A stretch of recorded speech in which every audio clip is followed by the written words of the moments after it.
এখন নড়ছে, ব্রিজটা প্রপার নড়ছে। এখানে এরকম ব্যাপার আর কি, দেখতে পাচ্ছ ফাঁকা রয়েছে পুরোটাই। তো আমাদের স্টেপগুলো খুব সাবধানে ফেলতে হবে। অ্যান্ড যোগ রয়েছে এখানে, এই দেখো যোগ, এই যে এই দেখো যোগ। তো বি কেয়ারফুল। লবণ নিয়ে আসলে তো খুব বেটার হতো। যাক, আমরা এখানে পিকনিক করতে আসিনি, তার জন্য লবণ আনিনি, বাট আনলে তো বেটার হতো। তো বেশি নড়াচড়া করবেন না আপনারা, ঠিক আছে? নড়ছে কিন্তু পুরো, ঠিক আছে? আস্তে আস্তে উঠবেন। তো আমরা যাচ্ছি এভাবে করেই। মাঝে মাঝে জুতোগুলো দেখতে হচ্ছে যাতে যোগ ঠোক না ধরছে। স্টেপগুলো ব্যাকা করে ফেলতে হচ্ছে, যেখানে বিট রয়েছে সেই বিট ওয়াইজ, কারণ পাতা জমে পচে পুরো পিছলি হয়ে গেছে এখানে জায়গাগুলো। আর তারগুলো ধরে অবশ্যই যেতে হবে। ওকে ওকে, স্টেবল না, এরকম তেরা, এরকম ব্যাকা, এরকম। আর কতটা উপরে আছে দেখতে পাচ্ছ, ওই যে সব গাছগুলো, অ্যান্ড ওই যে জমি অনেকটাই উপরে, অ্যান্ড ওই যে ওরা আসছে।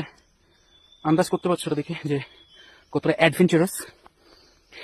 কিভাবে স্টেপগুলো নিচ্ছে দেখো, ব্যাকা ব্যাকা করে। তো তোমরা আসলে এইভাবে হাঁটবে, আর মাসলি কমন একটা গ্রিপওয়ালা জুতো পরবে, যাতে তোমাদের গ্রিপটা ভালো থাকে। চলো ব্যাকা ব্যাকা করে যেতে হবে। ওকে।